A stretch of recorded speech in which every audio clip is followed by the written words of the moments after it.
ये कहानी शुरू होती है सन 1918 से। इसी साल एक अमेरिकी राइटर जो बच्चों की कहानियां और कॉमिक्स लिखते थे, उन्होंने सबसे पहले इस डॉल का जिक्र अपनी किताब रागिडी आन में किया था। इस किताब में उन्होंने अपनी साथ हुई एक सच्ची घटना के बारे में बताया था। वो लिखते हैं कि एक बार वह अपने घर के बैकयार्ड में टहल रहते थे, तभी उनको वह डॉल पड़ी हुई मिली। उन्होंने कभी भी पहले ऐसी डॉल को अपने घर के आसपास नहीं देखा था, इसलिए उन्होंने अपने पड़ोसियों से पूछा कि कहीं ये डॉल उनकी तो नहीं, लेकिन उन्होंने इनकार कर दिया।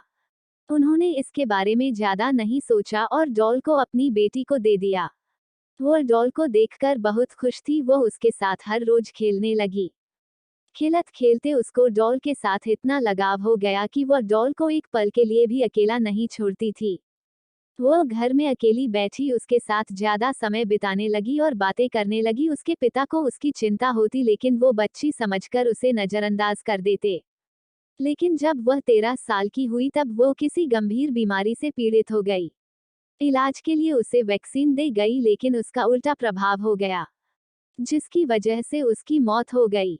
लेकिन अजीब बात यह थी कि जिस तरह वह डॉल रहस्यमयी तरीके से उनके घर में आई थी, ठीक उसी प्रकार वह गायब हो गई। ये कहानी लोगों में बहुत प्रसिद्ध हो गई। इसके बाद वह डॉल कई सालों तक कहीं भी नजर नहीं आई। धीरे धीरे लोग इसे भूल गए।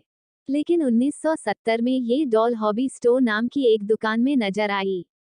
एक दिन किसी महिला को वह डॉल पसंद आ गई और उसने ये डॉल खरीद ली।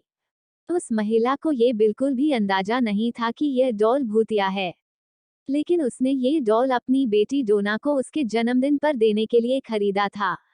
डोना उस समय नर्सिंग की पढ़ाई कर रही थी और हॉस्टल में अपनों 2 सहेलियों के साथ रहती थी। वह इस गिफ्ट से बहुत खुश थी।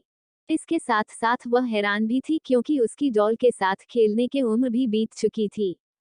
लेकिन उसको ये तोहफा बहुत पसंद आया। उसने डॉल को अपने कमरे में सजाकर रख दिया, लेकिन उसकी दोनों सहेलियों को ये डॉल बिल्कुल भी पसंद नहीं आई थी। उनमें से एक सहेली, जिसका नाम लू था, इसको ये डॉल शुरू से ही अजीब लग रही थी और उसने डोना को ये डॉल अपने कमरे में रखने से मन भी किया था। लेकिन डोना ने उसकी बात नहीं मानी। इस डॉल के कमरे में आने के बाद अजीब हरकतें होनी शुरू हो गई। डोना ने ये नोटिस किया कि यह अपनी जगह बदल लेती थी। डोना ने ये कई दिनों तक नोटिस किया और अपनी दोनों सहेलियों को इसके बारे में बताया। डोना की सहेलियों ने उसे सलाह दी कि तुम इस डॉल को कमरे से निकाल दो, क्योंकि यह एक श्रापित डॉल है। लेकिन डोना ने उनकी बात नहीं मानी, क्योंकि वह बहुत प्रेत पर विश्वास नहीं करती थी।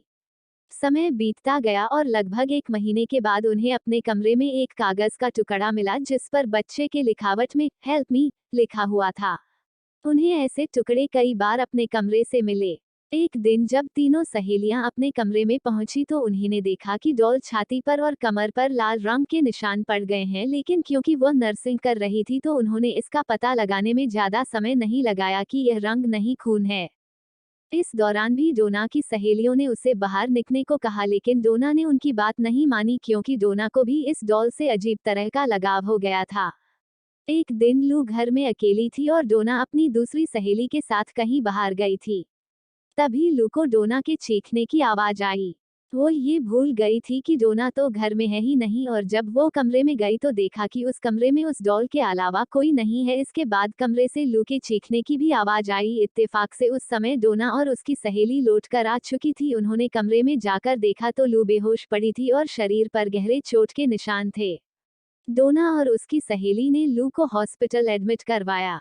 2 दिन बाद लू को होश आया और उसने बताया कि उस पर हमला उसकी डॉल ने किया था। ये बात सुनकर वह हैरान रह गई। डोना तुरंत ही चर्च जा पहुंची और फादर को उस घटना के बारे में बता दिया।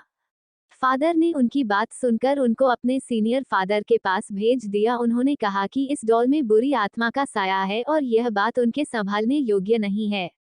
इसलिए उन्होंने ये खबर पैरानॉर्मल एक्टिविटी एक्सपर्ट पति पत्नी को दे दी। ये दोनों डोना के हॉस्टल पहुंच गए और डॉल के साथ 1 हफ्ता बिताया। 1 हफ्ता बिताने के बाद उन्होंने बताया कि इस डॉल के अंदर एक शक्तिशाली आत्मा का वास है और ये आत्मा डॉल से निकलकर इंसानी शरीर में जाना चाहती है। इसने डोना का शरीर चुना है। उन्होंने बताया कि इस डॉल को डोना से जल्दी दूर करना होगा। ये सुनकर डोना बहुत घबरा गई और डॉल को उनके साथ ले जाने के लिए हाँ कर दी। ये पति पत्नी इस डॉल को अपनी कार में घर ले जाने लगे और रास्ते में कार ने काम करना बंद कर दिया, जिससे कार दीवार में टकरा गई। खुशकिस्मती यह रही कि उनको ज्यादा चोट नहीं आई। कार के बेकाबू होने के पीछे इस डॉल का ही हाथ था। पति पत्नी ने डॉल को तंत्र मंत्र की शक्ति से अपने वश में कर लिया और एक शीशेदार बॉक्स में बंद कर दिया। इसके बाद उन्होंने इस बॉक्स को अपने ही एक अकल्ट म्यूजियम में रख दिया। आज भी आप इसे इसी म्यूजियम में देख सकते हैं और साफ साफ बॉक्स पर एक वार्निंग भी लिखी हुई है कि बॉक्स को दूर से ही देखें और हाथ न लगाएं।